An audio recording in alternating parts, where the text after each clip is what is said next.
জাতীয় বিশ্ববিদ্যালয়ের অনলাইন ক্লাসে সবাইকে স্বাগতম।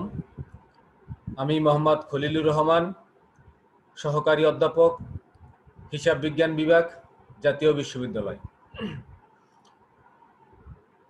আমরা হিসাব বিজ্ঞান বিষয়ের অনার্স তৃতীয় বর্ষের 23-25-07 কোর্স কোডের ম্যানেজমেন্ট অ্যাকাউন্টিং কোর্সটি আলোচনা করছি। আজকের এটি আমাদের অষ্টম লেকচার। লেকচারের শিরোনাম relevant cost for decision making 1। Relevant cost for decision making chapter থেকে দুইটা লেকচার হবে। আজকের এটি প্রথম লেকচার। তো শুরুতে আমরা দেখছি আজকের লেকচারের learning objectives. Okay, so learning objectives of this lecture: distinguish between relevant and irrelevant cost and revenues in decisions. Distinguish between relevant and irrelevant cost and revenues. আমরা আলাদা করতে পারবো যে কোন খরচগুলা রিলেভেন্ট, দ্যাট মিন্স প্রাসঙ্গিক, এবং কোন খরচগুলা অপ্রাসঙ্গিক, কোন রেভিনিউটা প্রাসঙ্গিক এবং কোন রেভিনিউগুলো আমাদের জন্য অপ্রাসঙ্গিক, এই সিদ্ধান্ত নেওয়ার ক্ষেত্রে সেটা আমরা আলাদা করতে পারবো। and then prepare analysis showing whether to accept or reject a special order. আমরা অ্যানালাইসিস তৈরি করতে পারবো অ্যাকসেপ্ট অর রিজেক্ট ডিসিশন নেওয়ার ক্ষেত্রে একটা special order. whether to make or buy a component, আমরা কি একটা কম্পোনেন্ট তৈরি করব না ক্রয় করব, আমরা কি একটা প্রোডাক্ট তৈরি করব না ক্রয় করব, এই বিষয়ে আমরা অ্যানালাইসিস তৈরি করতে পারবো। ওকে, তো ডিসিশন মেকিং 6 কি কনসেপ্টস। এই ডিসিশন মেকিং নেওয়ার ক্ষেত্রে 6টা কি কনসেপ্ট রয়েছে, আমরা একে একে দেখছি। কি concept 1। Okay, every decision involves choosing from among at least 2 alternatives. Every decision involves choosing from among at least 2 alternatives. অর্থাৎ প্রত্যেকটা সিদ্ধান্ত নেওয়ার ক্ষেত্রে অন্তর্ভুক্ত থাকে at least 2টা অল্টারনেটিভ থাকবে, যেখান থেকে আমরা একটা চুজ করব। So therefore the first step in decision making is define the alternatives being considered. আমাদের প্রথম স্টেপ হচ্ছে ডিসিশন মেকিং এর যে অল্টারনেটিভস গুলো কি কি আছে যা আমরা কনসিডার করতে যাচ্ছি। সুতরাং অল্টারনেটিভস আমাদের ডিফাইন করতে হবে। এটা হচ্ছে আমাদের কি কনসেপ্ট 1। দেন কি concept 2। once you have defined the alternatives, you need to identify the criteria for choosing among them. আমরা যখন একটা অল্টারনেটিভস গুলা ডিফাইন করতে পারলাম, এরপরে আমাদের প্রয়োজন হবে যে আমরা কোনটা পছন্দ করব, কোনটা চুজ করব, তার ক্রাইটেরিয়া গুলো কি কি হবে সেগুলো আমরা আইডেন্টিফাই করব।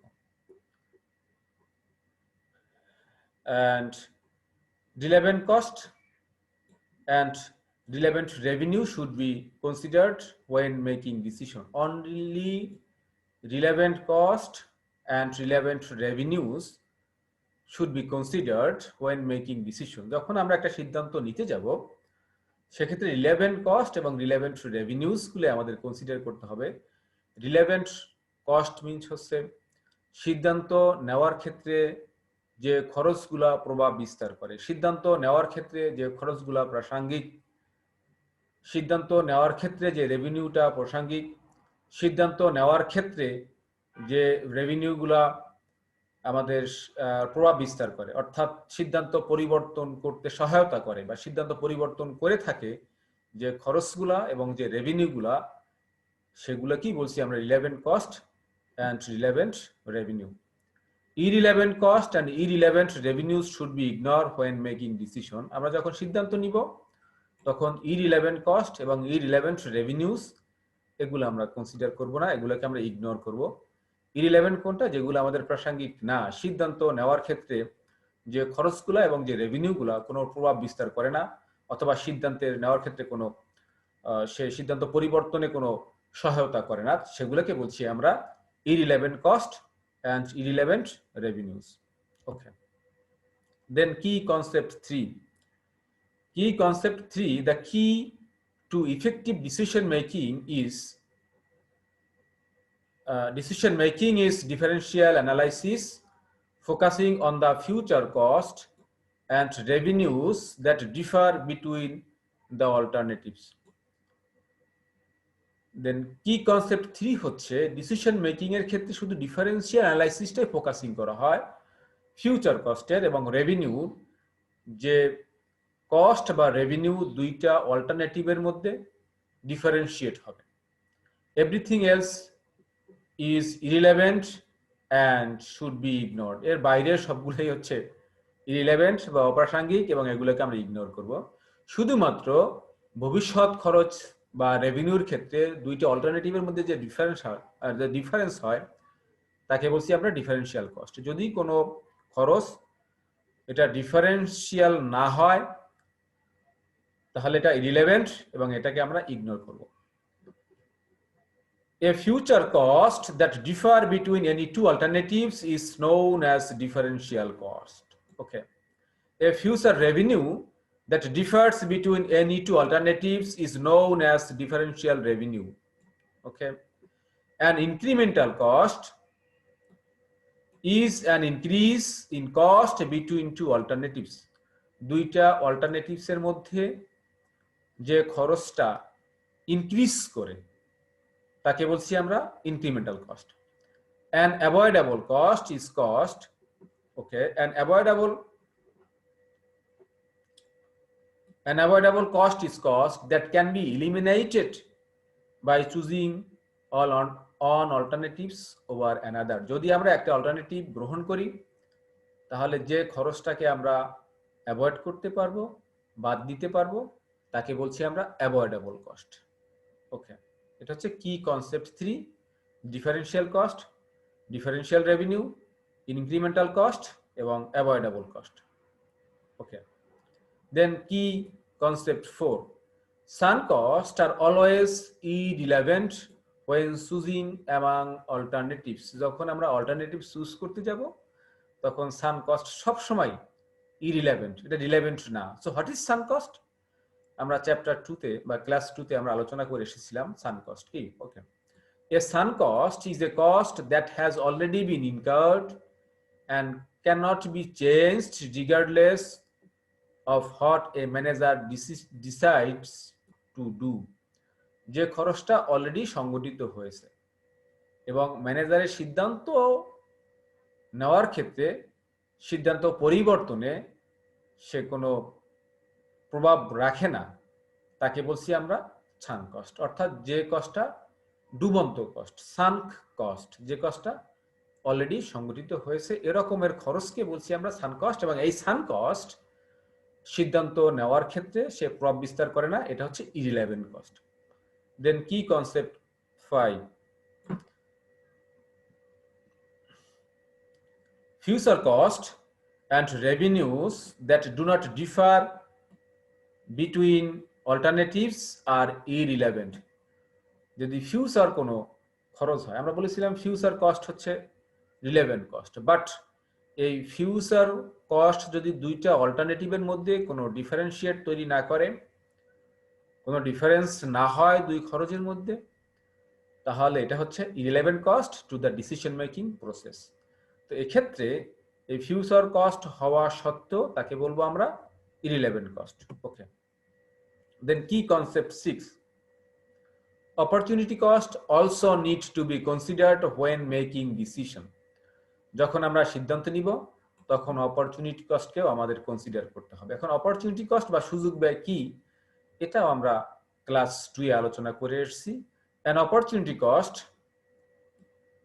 is the potential benefit that is given up when an alternative is selected over another. যদি আমরা একটা অল্টারনেটিভ অ্যাকসেপ্ট করতে যাই, গ্রহণ করতে যাই, যেটা সবচেয়ে বেশি বেনিফিট আমাকে দিচ্ছে, তাহলে সেকেন্ড অল্টারনেটিভস যে বেনিফিট দিয়েছিল সেটাকে তো আমি লিভ করছি, গিভ আপ করছি। এই যে সুযোগটাকে আমি গিভ আপ করলাম, লিভ করলাম, তাকে বলছি opportunity cost. And opportunity cost also should be considered when we are going to take a decision, and opportunity cost also relevant cost. Management decision making process like this, okay, management decision making process টা এরকমই হয়ে থাকে। Identify the problems and assign responsibility, then determine and evaluate possible course of action। এখানে অনেকগুলো choice থাকবে, choice A B C. এক্ষেত্রে আমরা কোনটা ইভালুয়েট করব বা কোনটাকে আমরা চুজ করব। and make decision। এই alternatives গুলোকে আমরা ইভালুয়েশন করে আমরা একটা চুজ করব, একটা ডিসিশন নিয়ে থাকবো। এখানে দেখতে পাচ্ছেন তারা চয়েস বি চয়েস করেছে এবং এ এবং সি কে তারা অ্যাভয়েড করেছে। and then review results of the decision, then এরপরে রিভিউ করা হবে রেজাল্ট। এটা হচ্ছে ম্যানেজমেন্ট ডিসিশন মেকিং প্রসেস। আমরা একটু দেখিয়ে দিলাম। This is the way, this is the process for making decision of management, okay। তাহলে আমরা কি দেখলাম? আমরা এখানে দেখেছিলাম 6টা কি কনসেপ্ট। এই 6টা কি কনসেপ্ট এগুলো খুবই important for making decision. So আমরা এই 6টা কি কনসেপ্ট একটু আবার এট এ গ্লান্সে বলে আসছি, দেখি। ফার্স্ট কি কনসেপ্ট, ডিফাইন অল্টারনেটিভস। আমরা অল্টারনেটিভস গুলোকে ডিফাইন করব। দেন সেকেন্ড কি কনসেপ্ট, আইডেন্টিফাই দ্য ক্রাইটেরিয়া, যে কোন ক্রাইটেরিয়ার ভিত্তিতে আমরা অল্টারনেটিভস, যে কোনো একটা অল্টারনেটিভসকে আমরা সিলেক্ট করব। সেক্ষেত্রে রিলেভেন্ট কস্ট কি, ইররিলেভেন্ট কস্ট কি, সেটা আমাদের জানতে হবে, বুঝতে হবে। দিস ইজ দ্য সেকেন্ড কি concept, either relevant cost or irrelevant cost, relevant revenue or irrelevant revenue. Then key concept 3, differential cost or differential revenue, incremental cost or incremental revenue, and avoidable cost. এটা ছিল আমাদের key concept 3, differential cost, incremental cost, and avoidable cost. Then key concept 4, key concept of 4 was the sunk cost. Then key concept 5, future cost. Sunk cost আমরা বলছি irrelevant, future cost relevant। future cost relevant, তবে এই future cost দুইটা alternatives এর মধ্যে differentiate হতে হবে। Then finally key concept 6, opportunity cost. opportunity cost হচ্ছে আমরা যেটাকে গিভ আপ করছি, একটা বেটার অল্টারনেটিভ গ্রহণ করতে গিয়া সেকেন্ড হাইয়েস্ট অল্টারনেটিভ যেটাকে আমরা লিভ করেছি, গিভ আপ করেছি, তাকে বলছি আমরা অপরচুনিটি কস্ট, অর্থাৎ যে সুযোগটা আমরা নিচ্ছি না বা হারিয়েছি, ওকে। আইডেন্টিফাই রিলেভেন্ট কস্ট, আমরা এটা দেখছি। এটা খুবই ইম্পর্টেন্ট যে কোনটা রিলেভেন্ট কস্ট এবং কোনটা ইরিলেভেন্ট কস্ট। কারণ রিলেভেন্ট কস্ট না হলে, রিলেভেন্ট কস্ট কি আমরা শুধু কনসিডার করছি for making, for choosing alternatives, okay. আমরা একটা এক্সাম্পলের মাধ্যমে দেখার চেষ্টা করব বা আইডেন্টিফাই করার চেষ্টা করব রিলেভেন্ট কস্টকে। Cynthia, a Boston student, is considering visiting her friend in New York. Cynthia থাকে বোস্টনে, সে ভিজিট করতে চাচ্ছে তার ফ্রেন্ড থাকে নিউ ইয়র্কে, তার বাসায়। She can drive or take the train, সে নিজের গাড়ি ড্রাইভ করে যেতে পারে অথবা ট্রেনে করে যেতে পারে। By car, it is 230 miles to her friend's apartment. এটা হচ্ছে 230 মাইলস দূরে তার ফ্রেন্ডের অ্যাপার্টমেন্টসটা। She is trying to decide which alternative is less expensive and has gathered the following information. সে চেষ্টা করতেছে, she is trying to decide which alternative is less expensive, কোন অল্টারনেটিভসটা কম খরচ হবে, এবং কিছু সে ইনফরমেশন গ্যাদার করছে, আমরা দেখছি। Automobiles cost base on 10,000 miles driven per year. তার গাড়ি ধরে নেওয়া হয়েছে, তার গাড়িটা বছরে 10,000 মাইল ড্রাইভ করে, এই বেসিসে আমরা খরচগুলোকে কনসিডার করছি। সো নাম্বার 1, কিছু ইনফরমেশন এখানে আমাদের গ্যাদার করছি, সেই ইনফরমেশনগুলো দেখে নিচ্ছি। তো number 1, annual estate land depreciation.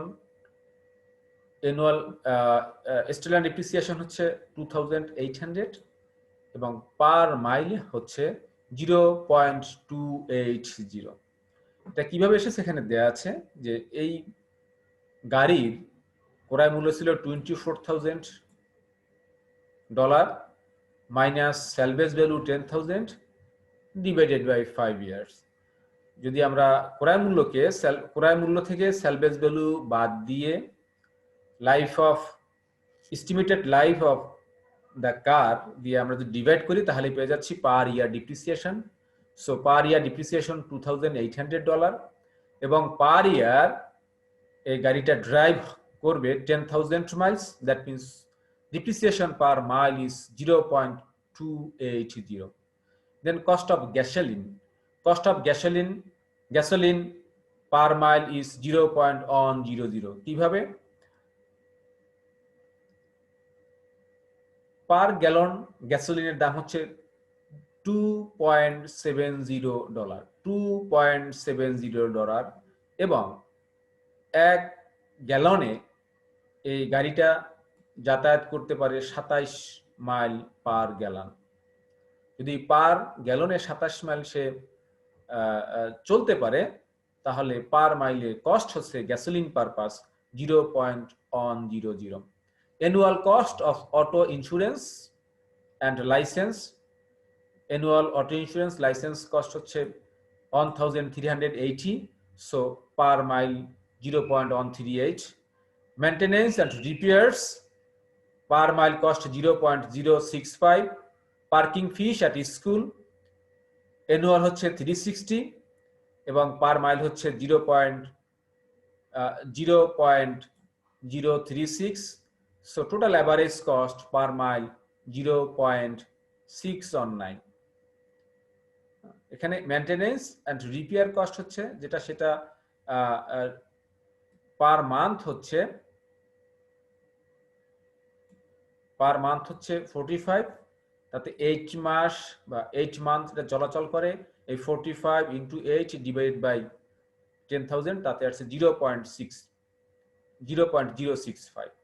Okay, so this is the information. So the automobile, এই ইনফরমেশন আমরা কন্টিনিউ করছি। Automobile cost based on 10,000 miles driven per year, যেটা আমরা অলরেডি বের করে দেখিয়েছি এই প্রিভিয়াস স্লাইডে, সেটা এখানে আবার আমরা নিয়ে আসছি। এটা এখানে দেওয়া আছে 1 2 3 4 6, আমাদের 6টা ইনফরমেশন দেওয়া ছিল, 6টা। তাতে দেখেছিলাম কস্ট পার মাইল 0.619। এর বাইরেও কিছু এডিশনাল ইনফরমেশন রয়েছে, সেগুলো এরকমের। 7, reduction in resale value of car per mile of wear. অর্থাৎ যদি এই গাড়িটা পার মাইল চলে তাহলে রিসেল যে ভ্যালু থাকার কথা সেখান থেকে রিডিউস হয় 0.026। Round trip train fair $104। অর্থাৎ ট্রেনে যদি সে যাতায়াত করতে যায় বুস্টন থেকে নিউ ইয়র্কে, তাহলে যাবে এবং আসবে এই রাউন্ড ট্রিপে ট্রেন ফেয়ার হচ্ছে $104। Benefits of relaxing on train trip, যদি সে ট্রেনে যাতায়াত করে তাহলে একটা বেনিফিট আছে। গাড়িতে ড্রাইভ করলে তাকে গাড়িটা ড্রাইভ করতে হবে নিজেকে, আর যদি ট্রেনে যায় তা সে রিল্যাক্স করে যেতে পারবে। এখন রিল্যাক্স করে যেতে যে পারবে এটার বেনিফিটটা আমরা ফিনান্সিয়ালি মেজার করতে পারছি না, সুতরাং এটা ফিনান্সিয়ালি মেজার করা সম্ভব না। বাট এখানে বেনিফিট আছে, রিল্যাক্স করতে পারবে, তাকে ড্রাইভ করতে হচ্ছে না, আরামে যেতে পারছেন। Okay, then 10, cost of putting dog in kennel while gone. যখন সে যাবে তখন তার কুকুরটাকে যে কুড়ে ঘরে রাখবে তার ভাড়া হচ্ছে 40। And benefit of having car in new ইয়র্কে যদি সে তার নিজের গাড়ি নিয়ে যায় তাহলে ওখানে যাওয়ার পর একটা বেনিফিট আছে, সে গাড়িতে মুভ করতে পারবে, যাতায়াত করতে পারবে। বাট এটার বেনিফিট কত সেটা আমরা ফিনান্সিয়াল অ্যামাউন্টে কনভার্ট করতে পারছি না। Hassle of parking car in new ইয়র্কে গাড়ি নিয়ে গেলে সেখানে পার্কিং করা একটা হ্যাসেল হবে এবং সেই হ্যাসেলের পরিমাণটা আমরা ফিনান্সিয়াল অ্যামাউন্টে কনভার্ট করতে পারছি না। বাট আমরা এটা কোয়ালিটেটিভ, আমরা গুণগত একটা অ্যামাউন্ট, গুণগত একটা দিক যে একটা হ্যাসেল আছে গাড়িকে পার্কিং করতে রাখার জন্য। And per day cost of parking car in New York, যদি নিউ ইয়র্কে গাড়ি নিয়ে যাওয়া হয় তাহলে পার ডে পার্কিং কস্ট হচ্ছে $25। ওকে, দিস আর দ্য ইনফরমেশন। এখন ইনফরমেশন যে 13টা ইনফরমেশন এখানে দেওয়া আছে, 1 2 3 4 5 6 7 8 9 10 12 অ্যান্ড 13, এই 13টা ইনফরমেশনের মধ্যে বা 13টা যে ডাটা আমরা পেয়েছি, ডাটার মধ্যে কোনটা রিলেভেন্ট এবং কোনটা রিলেভেন্ট না, we have to consider, we have to evaluate, we have to measure the which are considered and which are not considered. Okay, fine, we are going to find out the which cost is, which element is relevant and which are not relevant, that means irrelevant. Okay, so which cost and benefits are relevant in Cynthia's decision? Cynthia decision নেওয়ার ক্ষেত্রে এই যে 13টা আমরা খরচ দেখলাম বা benefit দেখলাম, অথবা 13টা যে আমাদের এলিমেন্টস দেওয়া আছে, এগুলোর মধ্যে কোনটা আমাদের রিলেভেন্ট এবং কোনটা রিলেভেন্ট না সেটা আমরা খুঁজে দেখছি। First of all, the cost of the car is a sunk cost and is not relevant to the current decision. এই যে গাড়ির কস্ট প্রাইস যেটা ছিল $25,000 মেবি, হ্যাঁ $24,000, এই যে $24,000 গাড়িটার যে ক্রয় মূল্য ছিল, এই মূল্যটা রিলেভেন্ট না, কারণ এই খরচ অলরেডি সংগঠিত হয়ে গিয়েছে। যদি সিনথিয়া এই কারটা নিয়ে নিউ ইয়র্কে যায় তাহলেও খরচ কোনো ভেরি করবে না, আর যদি সে ট্রেনে করে যায় তাহলেও খরচের উপর কোনো প্রভাব পড়ছে না, এই খরচটা অলরেডি সংগঠিত হয়ে গিয়েছে। সুতরাং it is a San cost, এটা রিলেভেন্ট না সিদ্ধান্ত নেওয়ার ক্ষেত্রে। আমরা এগুলা একটা একটা করে দেখব। কেন দেখব? কারণ আমাদের এই টোটাল চ্যাপ্টারে সিদ্ধান্ত নেওয়ার ক্ষেত্রে রিলেভেন্ট কস্টটা ইম্পর্ট্যান্ট। তো আমরা খুঁজতেছি যে কোন কস্টটা রিলেভেন্ট এবং কোন কস্টটা রিলেভেন্ট না, আমরা আইডেন্টিফাই করার চেষ্টা করছি যে which are relevant and which are irrelevant. Okay, the annual cost of insurance is not relevant. It will remain the same if she drives or takes the train. Annual insurance cost তো এটা fixed cost, এটা গাড়ি drive করলেও দিতে হবে, না করলেও দিতে হবে। যদি সে ট্রেনে যায় তাহলেও খরচটা পেড করতে হবে, যদি সে গাড়ি নিয়ে যায় তাহলেও তাকে খরচটা পেড করতে হচ্ছে। সুতরাং this is not relevant. However, the cost of gasoline is clearly relevant. If she decides to drive, যদি সে ড্রাইভ করার চিন্তা করে, if she takes the train, she would avoid the cost of gasoline. So the cost differs between alternatives. যদি সে ট্রেনে যায় তাহলে তাকে তো আর গ্যাস পারপাস বা গ্যাসোলিন পারচেস করতে হচ্ছে না ট্রেনে যাত্রা করলে, বাট যদি সে গাড়িটা নিয়ে যায়, যদি সে কারটা নিয়ে যায় তাহলে তাকে গ্যাসোলিন কিনতে হচ্ছে ড্রাইভ করার জন্য। সুতরাং এই খরচটা রিলেভেন্ট এবং এটা দুইটা অল্টারনেটিভসের মধ্যে ডিফারেন্সিয়েট ক্রিয়েট করে। সো গ্যাসোলিন কস্টটা relevant cost. Okay, then the cost of maintenance and repairs is also relevant. In long run, this cost depended upon miles driven. Maintenance and repair cost is relevant because যদি long রানে journey করতে যায় তাহলে এটা repair করার প্রয়োজন হতে পারে, মেইনটেনেন্স করার প্রয়োজন হয়, সুতরাং এটা relevant cost. The monthly school parking fee is not relevant because it must be paid if Cynthia drives or takes the train.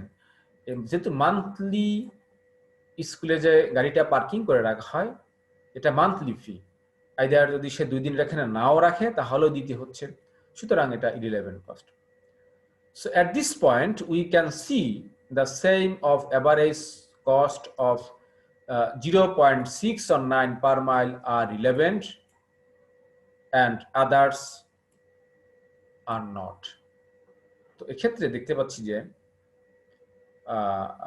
এখানে আমাদের যে অ্যামাউন্টটা আসছিল 0.6 or 9, 0.6 or 9 এটা আমাদের হচ্ছে রিলেভেন্ট, অ্যান্ড বাকিগুলো আমাদের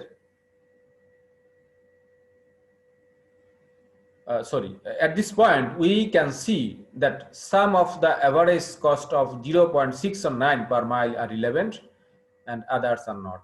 অর্থাৎ এই যে 0.619 পার মাইলে যে খরচ হচ্ছে এভারেজ কস্ট, এখানে যে এলিমেন্টস গুলো দেওয়া আছে সবগুলো রিলেভেন্ট না, কিছু রিলেভেন্ট এবং কিছু রিলেভেন্ট না। ওকে, the decide in resale value due to additional miles is relevant cost. The decline in resale value due to additional miles is relevant cost. যদি সে গাড়িটা চলে তাহলে রিসেল ভ্যালু ডিক্রিজ করবে, সুতরাং এটা রিলেভেন্ট। যদি আমি গাড়িটা বিক্রি করতে চাই, এখন যে 230 মাইলস প্লাস 230 মাইলস 460 মাইলস অর্থাৎ আপ ডাউন যাতায়াতের মধ্যে যদি যাতায়াত অর্থাৎ যাওয়া এবং আসায় সে যদি 460 মাইলস যাতায়াত করে, এই যাতায়াত করার ফলে রিসেল ভ্যালু ডিক্লাইন করবে, so it is relevant.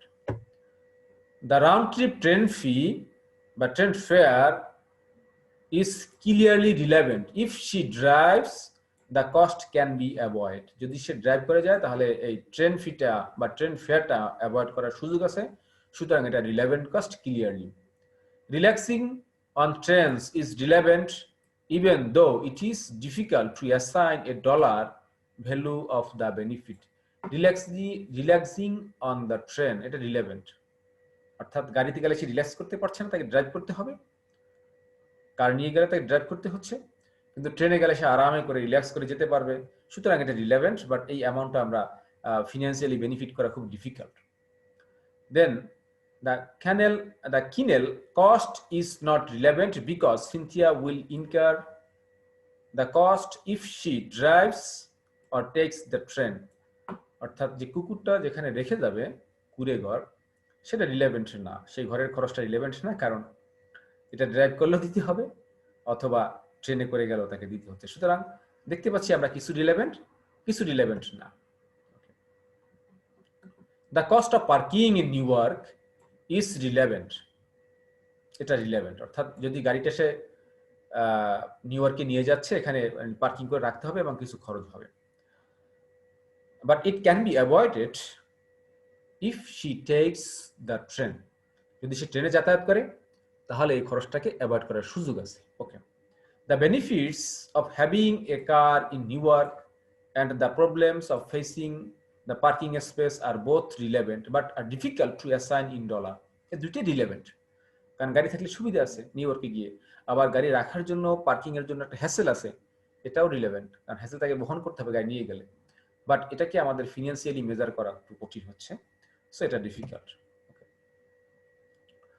So আমরা রিলেভেন্ট কস্ট অফ ড্রাইভিং আমরা কতটুকু পাচ্ছি সেটা দেখে নিচ্ছি। Gasoline 460 mile into 0.100 per mile, that means $46. 460 miles, that means round trip. 230 যাওয়া এবং 230 আবার ব্যাক করে আসা, that means 460 miles. Maintenance 460 mile into 0.065 per mile, that means $29.90. Okay, and parking in Newark, deduction in resale 460 mile into 0.026 per mile, that means 11.96, also relevant. Parking in Newark 2 days and 25 per day, $50 relevant. So total relevant cost of driving $137.86. অর্থাৎ যদি গাড়ি drive করা হয় তাহলে তাকে $137.86 খরচ হচ্ছে। যদি ড্রাইভের পরিবর্তে কার নিয়ে যাওয়ার পরিবর্তে যদি সে ট্রেনে যাতায়াত করে তাহলে সে এই $137.86 অ্যাভয়েড করতে পারবে। ট্রেনে গেলে এই টাকাটা সে অ্যাভয়েড করতে পারছে। Okay, relevant financial cost of taking the train, যদি ট্রেনে যাতায়াত করা হয় তাহলে রিলেভেন্ট কস্ট হচ্ছে রাউন্ড ট্রিপ টিকিট $104। যদি সে ট্রেনে যাতায়াত করে তাহলে ট্রেন ফেয়ার হচ্ছে আসা এবং যাওয়া মিলে হচ্ছে $104। So from a financial standpoint, Cynthia would be better off taking the train.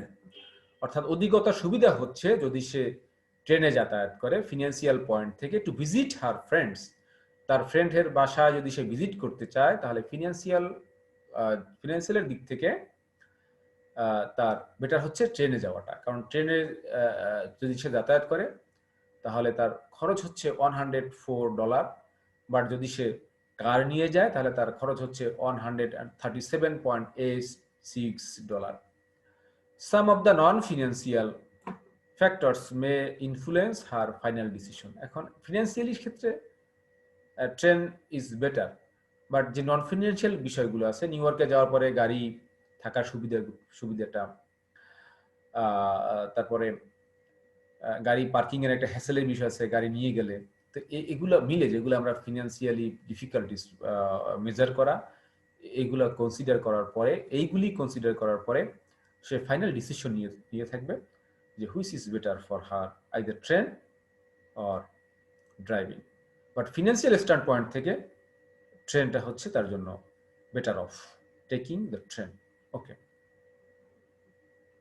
তো আমরা বুঝতে পেরেছি যে কোন কস্টটা রিলেভেন্ট এবং কোন কস্টটা রিলেভেন্ট না, যে খরচগুলো সিদ্ধান্ত নেওয়ার ক্ষেত্রে প্রভাব বিস্তার করে, অর্থাৎ ট্রেন এবং কারের মধ্যে যে খরচগুলো ডিফারেন্সিয়েট তৈরি করেছিল যাতায়াতের ক্ষেত্রে, তাকেই বলছি আমরা রিলেভেন্ট। আর যে খরচগুলো মানে একটা যদি আমরা গ্রহণ করি তাহলে অন্যটার ক্ষেত্রে অ্যাভয়েড করতে পারছি না, তাকে বলছি আমরা irrelevant cost. Okay, so types of alternatives choice decision, এখানে 6টা অল্টারনেটিভ রয়েছে, 6 ধরনের আমরা সিদ্ধান্ত নিয়ে থাকি। Number 1, accept an order at a special price, then make or buy component parts or finished product, sell or process further, আমরা কি এখানেই বিক্রি করে দেবো না আরো একটু ফার্দার প্রসেস করব। Then repair, retain or replace equipment, আমরা কি এই মেশিনটা বা ইকুইপমেন্টটা আমরা কি ধরে রাখবো না এটাকে রিপ্লেসমেন্ট করব। eliminate an unprofitable business segment or product, যে প্রোডাক্টটা এখন প্রফিট দিচ্ছে না বা লস বেয়ার করছে, এই ধরনের একটা কোনো বিজনেস সেগমেন্ট কি আমরা বন্ধ করে দিব, এলিমিনেট করব, বা প্রোডাক্টকে আমরা কি বন্ধ করে দিব কিনা। and allocated limited resources, যেক্ষেত্রে লিমিটেড রিসোর্স থাকে, তো সেক্ষেত্রে এই রিসোর্স দ্বারা আমরা কোন প্রোডাক্টটা বেশি উৎপাদন করব বা কোন প্রোডাক্ট তৈরি করার ক্ষেত্রে আমরা এমফাসাইজ দিব। যদি লিমিটেড রিসোর্স হয় তাহলে এই রিসোর্সটা আমরা কোন প্রোডাক্টের ক্ষেত্রে ব্যয় করতে চাব। এই মূলত এই 6 ধরনের আমাদের অল্টারনেটিভস রয়েছে, আমরা এগুলো দেখার চেষ্টা করব এই চ্যাপ্টারে। ওকে, আজকে দেখব শুধু আমাদের দুইটা, accept an special order at a special price, অথবা accept an special orderও বলতে পারছি আমরা, make or buy components, parts or finished product। আমরা ফিনিশড প্রোডাক্ট হতে পারে, একটা পার্টস হতে পারে কম্পোনেন্টের, এটা কি আমরা নিজেরা প্রডিউস করব না বাহির থেকে উৎপাদন করব, না সরি আমরা নিজেরা কি উৎপাদন করব প্রডিউস করব না বাহির থেকে পারচেজ করব, মানে আউটসোর্সিং করব কিনা সেটা। Okay, so first of all special order.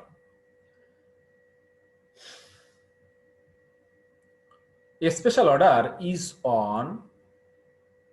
a one-time order that is not considered part of the company's normal ongoing business. এটা একটা স্পেশাল অর্ডার, এটা নরমালি যে স্বাভাবিক যে বিজনেস কার্যক্রম হয় তার সাথে এটাকে কনসিডার করা যাচ্ছে না, এটা ওর পার্ট না। When analyzing a special order, only the incremental cost and benefit are relevant. যখন আমরা স্পেশাল অর্ডার নিয়ে অ্যানালাইসিস করতে যাব তখন অনলি ইনক্রিমেন্টাল কস্ট অ্যান্ড বেনিফিটটা কি রিলেভেন্ট হিসেবে আমরা কনসিডার করছি। Since the existing fixed manufacturing overhead cost would not be affected by the order, they are not relevant. যদি কোনো ফিক্সড কস্ট অর্থাৎ স্পেশাল অর্ডার ছাড়া পণ্য প্রোডাকশনের ক্ষেত্রে যে ফিক্সড ম্যানুফ্যাকচারিং কস্টগুলো রয়েছে যেটা এর উপরে কোনো এফেক্ট করবে না, এই ধরনের ফিক্সড কস্টকে আমরা রিলেভেন্ট বলবো না বা কনসিডার করছি না। ওকে, আমরা একটা এক্সাম্পল দেখতে চাচ্ছি স্পেশাল অর্ডারের ক্ষেত্রে। Jet Incorporation makes a single product whose normal selling price is $20 per unit. A foreign distributor offers to purchase 3,000 units for $10 per unit. This is a one-time order that would not affect the companies regular businesses. এটা হচ্ছে একটা on time order, এটা কোম্পানির regular বিজনেসে কোনো প্রভাব বিস্তার করবে না। Annual capacity is 10,000 unit. Annual capacity is 10,000 units of jet incorporation, but jet incorporation is currently producing and selling only 5,000 units. Jet incorporationের production capacity হচ্ছে 10,000 units, সে বর্তমানে প্রডিউস করছে এবং সেল করছে অনলি 5,000 ইউনিট। সুতরাং তার 5,000 ইউনিটস আইডিয়াল ক্যাপাসিটি রয়ে গেছে।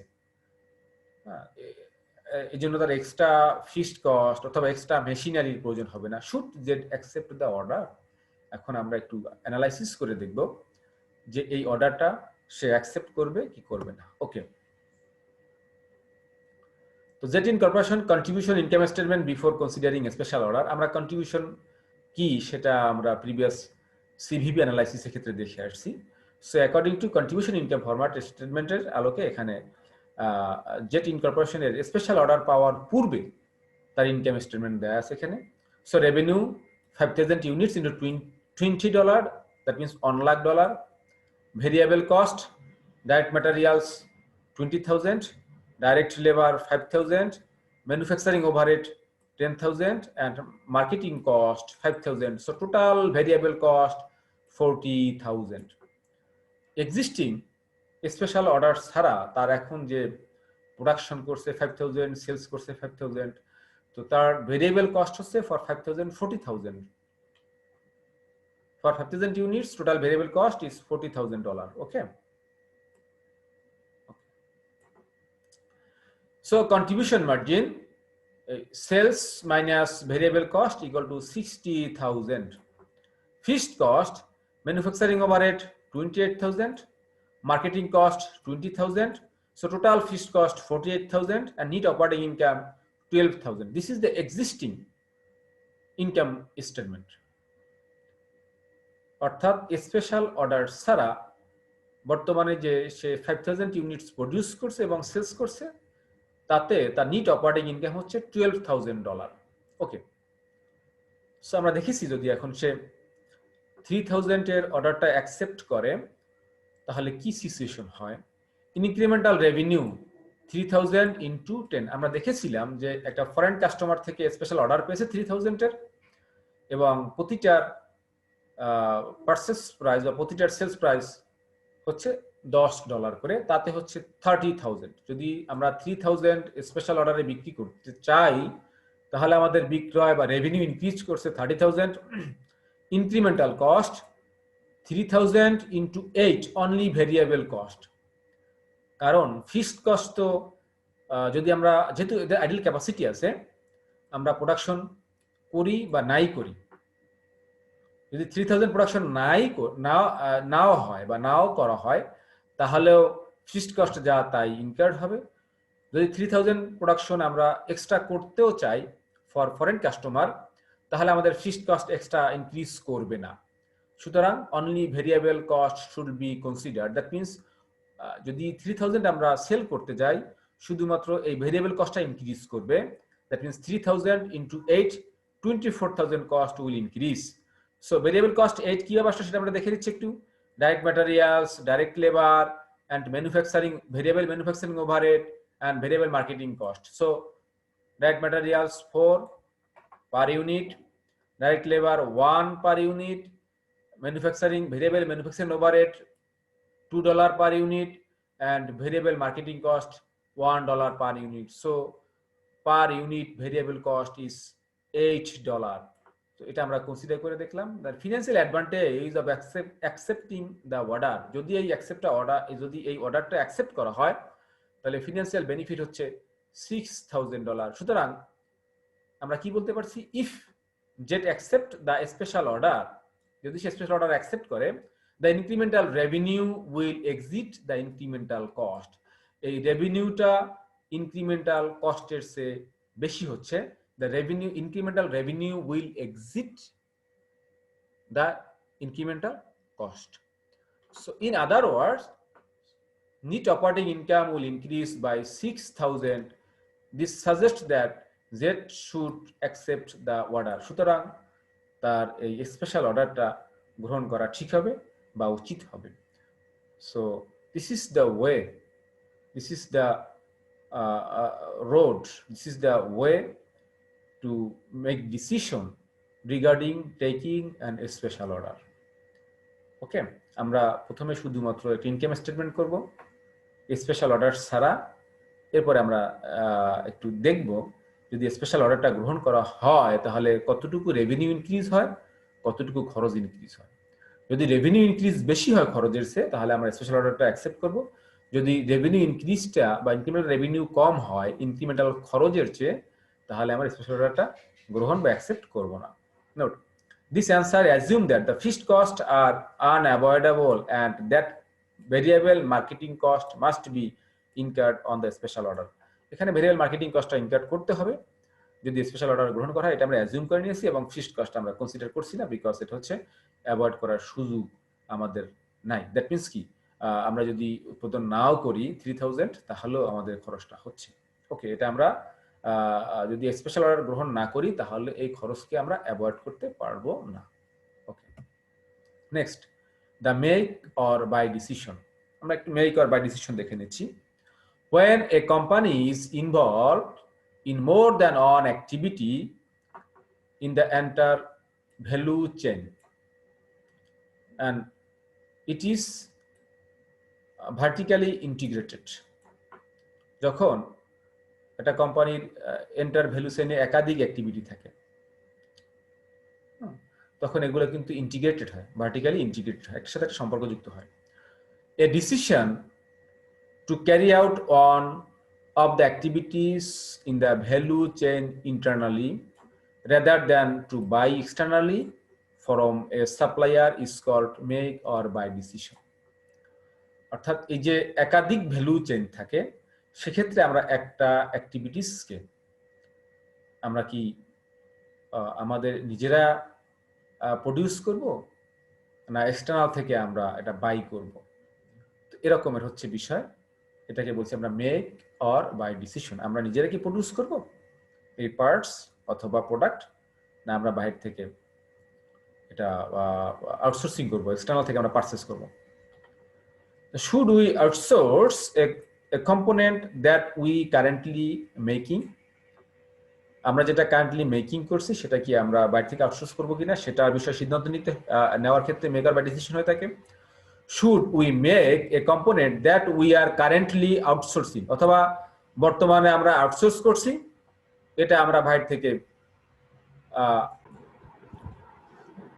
should we make a component that we are currently outsourcing, যেটা আমরা বর্তমানে কারেন্টলি আউটসোর্স করছি সেটা আমরা তৈরি করব কিনা।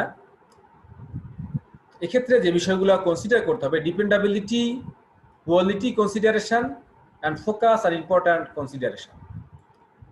Dependability, quality consideration and focus are important consideration. এক্ষেত্রে যদি আমরা আউটসোর্সিং করতে চাই আমরা কি তাদের উপর ডিপেন্ড করতে পারবো কিনা, তারা আমাদের স্পেসিফাইড আমাদের কোয়ালিটি কনসিডার করবে কিনা, এটা আমাদের কনসিডার করতে হবে বা এগুলো আমাদের দেখতে হবে। A make or buy decision should be based only on the differential or incremental cost. A make and buy decision also should be based on the differential or incremental cost. Cost item unaffected by the decision should be disregarded. যদি কোনো খরচের আইটেমটা সিদ্ধান্ত নেওয়ার ক্ষেত্রে কোনো effect না করে সেটাকে আমরা কনসিডার করব না, সেটাকে ডিসরিগার্ডেড করব আমরা। ওকে, সুতরাং মেক অ্যান্ড বাই ডিসিশন হচ্ছে যখন একাধিক ভ্যালু চেইনের মাধ্যমে একটা প্রোডাক্ট ফাইনালি প্রডিউস করা হয় সেক্ষেত্রে একটা কম্পোনেন্টকে বা একটা অ্যাক্টিভিটিকে আমরা কি নিজেরা প্রডিউস করব না বাইরে থেকে পারচেস করব। This is the make or buy decision. এটা হতে পারে যে আমরা বর্তমানে মেক করছি, এই মেকিং এর পরিবর্তে আমরা বাইরে থেকে আউটসোর্স করব কিনা সে বিষয়ে সিদ্ধান্ত নিতে পারি আমরা, অথবা বর্তমানে আমরা আউটসোর্সিং করছি এটা কি নিজেরা প্রডিউস করব কিনা সে বিষয়ে সিদ্ধান্ত নেওয়া যেতে পারে। এখানে ফিনান্সিয়ালি ছাড়াও আমাদের dependability, quality also should be considered. Okay, আমরা একটা এক্সাম্পল দেখতে চাচ্ছি আমরা। Essex company manufactures part A4 that is used in on of its product. Essex company manufactures করে part A4 যেটা তাদের প্রোডাক্ট তৈরি করার ক্ষেত্রে ইউজ করা হয়ে থাকে। The unit product cost of this part is direct materials $9, direct labor 5, variable overhead 1, depreciation of special equipment 3, supervisor salary 2, general factory overhead 10. So unit product cost 30. বর্তমানে যে তৈরি করা হচ্ছে A4 যে কম্পোনেন্ট তার তৈরি করছে কোম্পানি, তার প্রোডাক্ট কস্ট হচ্ছে 30। এটা এলিমেন্ট ওয়াইজ আমরা একটু দেখলাম, direct materials, direct labour, variable overhead, depreciation of special equipment, supervisor salary, general factory overhead, total মিলে হচ্ছে ইউনিট প্রোডাক্ট কস্ট 30। ওকে,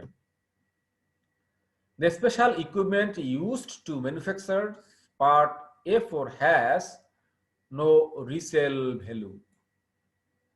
এটা কোনো রিসেল ভ্যালু নাই। the special equipment used to manufacture part A4, যে manufacture আমরা A4 পার্টস তৈরি করার জন্য যে ইকুইপমেন্টটা আমরা ইউজ করছি, যদি এটা বাইরে থেকে আউটসোর্সিং করতে যাই, অর্থাৎ যদি আমরা নিজেরা প্রডিউস না করে বাইরে থেকে সংগ্রহ করি A4 পার্টস, তাহলে এর পিছনে যে ইকুইপমেন্টটা কাজ করছে, যেটা আমরা ইউজ করে এটা তৈরি করছি, সেই ইকুইপমেন্ট আমাদের কোনো রিসেল ভ্যালু নাই, কোথাও আমরা ইউজ করতে পারবো না এবং এটা কোনো বিক্রি করে দেওয়া যাচ্ছে না। The total amount of general factory overhead which is allocated on the basis of direct labor hour would be unaffected by this decision. General factory overhead যেটাকে আমরা allocated করছি on the basis of direct labor hour, যদি এটা আমরা বাইরে থেকে পারচেসও করি তাহলেও এই জেনারেল ফ্যাক্টরি ওভারহেড ইনকার্ড হবে, এটা কোনো এফেক্ট করবে না। যদি আমরা নিজেরা প্রডিউস না করে বাইরে থেকে পারচেসও করি তাহলেও এই খরচটা সংগঠিত হবে। The $30 unit product cost is based on 20,000 parts produced each year, অর্থাৎ 20,000 পার্টস প্রডিউস করব, এটা এই বেইজে একটা ইউনিটের একটা A4 পার্টসের প্রোডাকশন কস্ট হচ্ছে $30. An outside supplier has offered to provide the 20,000 parts at a cost 25 per parts. আমাদের প্রোডাকশন কস্ট হচ্ছে $30, বাট বাইরে থেকে একজন অফার করছে যে তুমি এটা যদি পারচেস করতে পারো $25 per parts, $25 per parts. Should the company stop making parts A4 and buy it from the outside supplier? যেহেতু এটা সাপ্লায়ার $30 চেয়ে কম মূল্যে অফার করেছে, সুতরাং আমরা কি এটা বাইরে থেকে পারচেস করব, বাই করব, না আমরা প্রোডাকশনটা কন্টিনিউ করব, না আমরা এই মেক চালিয়ে যাব, আমাদের মেকিংটা চালিয়ে যাব সেটা। সো এটা আমাদের একটু ডিসিশন মেক করতে হচ্ছে। একটু আবার দেখে নিচ্ছি, এর production cost per parts of A4 is $30। বাইরে থেকে একজন আমাদেরকে অফার করেছে পার A4 parts is $25। General factory overhead total যেটা সংগঠিত হয়ে থাকে, এটা যদি আমরা উৎপাদন নাও করি তাহলেও খরচটা হবে, এটা আমাদের এফেক্ট করছে না সিদ্ধান্ত নেওয়ার ক্ষেত্রে। এবং এই A4 তৈরি করার ক্ষেত্রে আমরা যে ইকুইপমেন্ট ইউজ করে থাকি, এই ইকুইপমেন্টের রিসেল ভ্যালু নাই এবং এটা অল্টারনেটিভ ইউজ করার কোনো স্কোপও আমাদের নাই। এবং আমরা যে প্রোডাক্ট প্রডিউস করেছি, A4 যে পার্টস প্রডিউস করেছি তার প্রোডাক্ট কস্ট হচ্ছে 30, যার মধ্যে ডাইরেক্ট ম্যাটেরিয়ালস রয়েছে 9, ডাইরেক্ট লেবার হচ্ছে 5, ভেরিয়েবল ওভারহেড হচ্ছে 1, ডিপ্রিসিয়েশন অফ স্পেশাল ইকুইপমেন্ট এটা আমাদের রিলেভেন্ট না। কারণ হচ্ছে কি, এটা আমরা অ্যাভয়েড করতে পারবো না, বলেই দিয়েছে রিসেল ভ্যালু নাই। Supervisor salary 2 and general factory overhead এটা আমাদের কনসিডার করার সুযোগ নেই, কারণ বলেই দিয়েছে যে জেনারেল ফ্যাক্টরি ওভারহেড প্রোডাকশন না করলেও এই খরচটা সংগঠিত হবে, এটা অ্যাভয়েড করার স্কোপ আমাদের নেই। ওকে, সো আমরা একটা কম্পারেটিভ অ্যানালাইসিস দেখছি। এক্ষেত্রে কস্ট পার ইউনিট অ্যান্ড যদি আমরা মেক করতে চাই তাহলে আমাদের এই খরচগুলো সংগঠিত হবে বেসড অন 20,000 ইউনিটস, এবং বাই করলে আমাদের এই খরচগুলো সংগঠিত হচ্ছে, বা এই টাকাগুলো এই ডলার এই পরিমাণ ডলার আমাদের আউটসোর্স করতে হচ্ছে, অথবা বাইরে আমাদেরকে এটা পে করতে হচ্ছে। Okay, so outside purchase price $25 per unit into 20,000, that means $5 lakh. যদি এটা আমরা আউটসোর্স করতে যাই, outside purchase price will be $5 lakh. যদি এটা আমরা পারচেস করি বা বাই করি তাহলে আমাদের খরচ হচ্ছে $5 লাখ। ওকে, যদি মেক করতে যাই তাহলে direct materials 20,000 into 9, so 1,80,000। Direct labour এটা হচ্ছে 5 per unit, that means 1 lakh. Variable overhead per unit 1, that means 20,000। Depreciation of equipment per unit 3, এটা আমাদের অ্যাভয়েডেবল কস্ট না, এটা আমাদের রিলেভেন্ট কস্ট না। কেন রিলেভেন্ট কস্ট না? যদি আমরা পারচেস করি তাহলেও আমাদের ডিপ্রিসিয়েশন হবে, কারণ যে ইকুইপমেন্ট এই পারপাসে ইউজ করা হয় এই ইকুইপমেন্টের কোনো রিসেল ভ্যালু নাই এবং এটা অন্য কোথাও ইউজ করার স্কোপও নাই। সুতরাং যদি আমরা পারচেসও করি তাহলেও এই খরচটা সংগঠিত হবে। এখানে আমরা শুধু রিলেভেন্ট কস্টগুলোকে কনসিডার করছি মেকের ক্ষেত্রে, অর্থাৎ যদি আমরা পারচেস করি তাহলে এই খরচগুলোকে আমরা অ্যাভয়েড করতে পারবো, এই খরচগুলো আমাদের অ্যাভয়েড করার সুযোগ আছে। যদি আমরা পারচেস করতে যাই তাহলে এই খরচগুলো অ্যাভয়েড করার সুযোগ আছে। আমাদের ডাইরেক্ট ম্যাটেরিয়ালস কস্ট প্রয়োজন হবে না পারচেস করলে, আমাদের ডাইরেক্ট লেবার প্রয়োজন হবে না পারচেস করলে, আমাদের ভেরিয়েবল ওভারহেড প্রয়োজন হবে না পারচেস করলে, আমাদের ডিপ্রিসিয়েশন অফ ইকুইপমেন্ট এটা সংগঠিত হবে পারচেস করলে, সুতরাং এটা আমরা নিচ্ছি না, এটা রিলেভেন্ট না। সুপারভাইজার স্যালারি এটা আমাদের প্রয়োজন হবে না যদি আমরা পারচেস করি, সুতরাং এটা রিলেভেন্ট, এটা আমরা নিচ্ছি। And allocated general factory overhead per unit 10, এটা আমরা নিচ্ছি না, কারণ যদি আমরা বাইও করতে যাই, যদি আমরা বাইরে থেকে আউটসোর্সিংও করি তাহলে আমাদের জেনারেল ফ্যাক্টরি ওভারহেড ইনকার্ড হবে, সংগঠিত হবে, এটা আমরা অ্যাভয়েড করতে পারছি না। সো মেক পারপাসে আমাদের খরচ হচ্ছে যেগুলো আমরা অ্যাভয়েড করতে পারবো। যদি আমরা বাই করি তাহলে মেকিং এর ক্ষেত্রে এই খরচগুলো আমরা অ্যাভয়েড করতে পারছি 3,40,000। যদি আমরা বাইরে থেকে পারচেস করি বা বাই করে থাকি তাহলে আমাদের আউটফ্লো হচ্ছে, ফিনান্স আউটফ্লো হচ্ছে, আমাদের টাকা চলে যাচ্ছে $5 lakh. So financial advantage of making parts A4 $1,60,000, that means 5 lakh minus 3,40,000। যদি এটা আমরা নিজেরা প্রডিউস করি, মেকিং করি, তাহলে ফিনান্সিয়াল অ্যাডভান্টেজ বা বেনিফিট পাচ্ছি rather than by 1,60,000। so the Essex should making the parts A4 because it will shows the financial advantages, financial benefited 1,60,000 if it is made। যদি এটা তৈরি করা হয়, যদি এটা নিজেরা প্রডিউস করা হয়, নিজেরা উৎপাদন করা হয় তাহলে ফিনান্সিয়াল বেনিফিট দিচ্ছে। সুতরাং এটা আমরা বাই না করে মেক করব, নিজেরা প্রডিউস করব। ওকে, সো আমরা একটু দেখে নিচ্ছি এখানে কি কথা বলছে। Should we make or buy part A4, give that the total avoidable cost are less than the cost of buying the part, Essex should continue to make the part। সুতরাং যে অ্যাভয়েডেবল খরচগুলো আছে যদি আমরা পারচেস করি বা by করি, সেক্ষেত্রে যে খরচটা অ্যাভয়েড করার সুযোগ আছে সেই অ্যাভয়েডেবল কস্টটা হচ্ছে less than the cost of buy of this parts. সুতরাং এটা আমরা মেক করব বা Essex should continue to make the part। The avoidable cost associated with making part A4 include direct materials, direct labor, variable overhead and the supervisor salary। আমরা এই কথাগুলো এর আগেও বলে আসছি, এগুলোকে আমরা অ্যাভয়েড করার সুযোগ পাচ্ছি। যদি আমরা বাই করতে যাই, পারচেস করতে যাই, আউটসোর্স করতে যাই তাহলে এগুলো আমাদের অ্যাভয়েড করার সুযোগ আছে। সুতরাং এগুলো আমরা কনসিডার করেছি এবং এগুলো কনসিডার করার ফলে যেটা আমরা দেখতে পাচ্ছি সেটা হচ্ছে যে মেক করলে $1,60,000 ফিনান্সিয়াল বেনিফিট পাওয়া যাচ্ছে, ফিনান্সিয়াল অ্যাডভান্টেজ পাওয়া যাচ্ছে rather than outsource, rather than buy. সুতরাং Essex should continue to make the parts. Okay, so আমরা যদি একটু এট এ গ্লান্সে দেখতে চাই আজকে আমরা কি আলোচনা করেছিলাম, আমরা আলোচনা প্রায় শেষের দিকে চলে আসছি। যদি একটু আমরা রিপিটিশন করতে চাই তাহলে আমরা কি দেখেছিলাম? আমরা প্রথমে দেখেছিলাম যে সিদ্ধান্ত নেওয়ার ক্ষেত্রে, ডিসিশন মেকিং এর ক্ষেত্রে 6টা কি কনসেপ্ট রয়েছে। 6টা কি কনসেপ্টের নাম্বার 1 ডিফাইন অল্টারনেটিভস, নাম্বার 2 হচ্ছে either relevant cost or irrelevant cost, সেটা আমাদের কনসিডার করার বিষয়।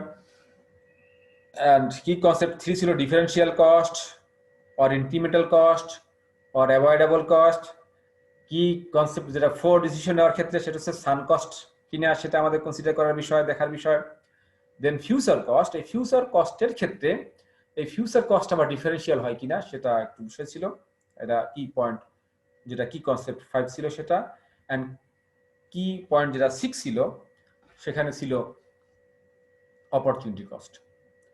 এই কি কনসেপ্টগুলোকে একটু ভালো করে আয়ত্ত করতে হবে। তোমরা যখন লেকচারটা দেখবে বা শুনবে তখন এই কি যে 6টা যে কি কনসেপ্ট আছে সেগুলো ভালো করে আত্মস্থ করতে হবে। ওকে, এরপরে আমরা সিনথিয়া বোস্টন থেকে নিউ ইয়র্কে যেতে চায়, 230 মাইল দূরত্ব তার বন্ধুর বাসা। তো এই যাওয়ার ক্ষেত্রে তার 2টা ওয়ে ছিল, একটা ছিল সে নিজের গাড়ি ড্রাইভ করতে পারবে অথবা সে ট্রেনে করে যেতে পারবে।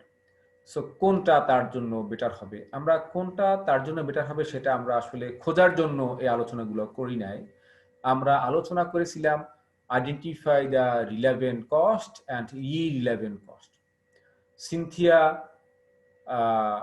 বোস্টন থেকে নিউ ইয়র্ক যাওয়ার জন্য সে কি তার নিজের গাড়ি ইউজ করবে, নিজের কার ইউজ করবে, না ট্রেন ইউজ করবে? এক্ষেত্রে 13টা কস্ট দেয়া ছিল, 13টা কস্ট এলিমেন্ট দেয়া ছিল। আমরা যেটা দেখতে পেয়েছিলাম সেখানে কিছু কস্ট রিলেভেন্ট এবং কিছু খরচ ছিল ইরিলেভেন্ট, এটা আমরা দেখেছিলাম। এবং এর মাধ্যমে এর মাধ্যমে আমরা যেটা বুঝতে পেরেছি, আমরা অবগত হয়েছি যে how to identify which cost is relevant and which cost is irrelevant. Okay, এরপরে আমরা যেটা দেখেছিলাম, আমরা অ্যানালাইসিস করেছি যে যদি একটা স্পেশাল অর্ডার পাওয়া যায় অথবা একটা অর্ডার পাওয়া যায় একটা স্পেশাল প্রাইস, সেটা কি অ্যাকসেপ্ট করবে না রিজেক্ট করবে, অথবা অ্যাকসেপ্ট করার ওয়েটা কি, সেটা আমরা অ্যানালাইসিস করে দেখেছি এবং স্টেটমেন্ট আকারেও দেখেছি। প্রথমে আমাদের অর্ডার ছাড়া, স্পেশাল অর্ডার ছাড়া ইনকাম স্টেটমেন্ট আমরা দেখেছিলাম, সেখানে কতটুকু ইনকাম হচ্ছে সেটা আমরা দেখার চেষ্টা করেছি। এবং তারপরে যদি অর্ডারটা গ্রহণ করা হয় সেক্ষেত্রে ইনক্রিমেন্টাল রেভিনিউ কত হয়, ইনক্রিমেন্টাল কস্ট কত হয়। ইনক্রিমেন্টাল রেভিনিউ যদি বেশি হয় কস্টের সে, তাহলে আমরা স্পেশাল অর্ডারটা অ্যাকসেপ্ট করবো, আদারওয়াইজ আমরা অ্যাকসেপ্ট করবো না। তারপর দেখেছিলাম মেক অর বাই ডিসিশন, অর্থাৎ যখন একটা ভ্যালু চেইন থাকে, একাধিক অ্যাক্টিভিটিস থাকে, তো সেক্ষেত্রে পার্টস সে কি বাইরে থেকে আউটসোর্স করবে না নিজেরা যে মেকিং করছে সেটা কন্টিনিউ করবে। তো আমরা একটা এক্সাম্পলের মাধ্যমে সেটাও দেখেছিলাম যে হ্যাঁ এদের এটা যে Essex should continue to make the parts, তার এটা এই পার্টসটা তারা গ্রহণ কন্টিনিউ মানে মেকিং কন্টিনিউ করা উচিত। এটা এতটুকুই ছিল আজকের আমাদের লেকচারের আলোচ্য বিষয়। আশা করি তোমরা বুঝতে পেরেছ। তো সুপ্রিয় শিক্ষার্থী বন্ধুরা, আজকে আমরা এই যে লেকচারটা তৈরি করেছি, এটা তৈরি করেছি বেসিক্যালি গ্যারিসনের ম্যানেজারিয়াল অ্যাকাউন্টিং এর 16 এডিশন থেকে, এখান থেকেই বেশি নেওয়া। আমরা এই বইটা ফলো করেছি, প্লাস আমরা Kieso managerial accounting tools for business decision making এই বই থেকেও নিয়েছি, 8 এডিশনের এই বই থেকেও নিয়েছি। আমরা 2টা বই ফলো করে আমরা বেশি ইউজ করেছি গ্যারিসনের বইটা, আমরা বেসিক্যালি ইউজ করেছি অতিরিক্ত মাত্রায়, বা এখানে হিউজ স্লাইডগুলো তৈরি করতে হিউজ ভাবে আমরা ইউজ করেছি গ্যারিসনের বইটা।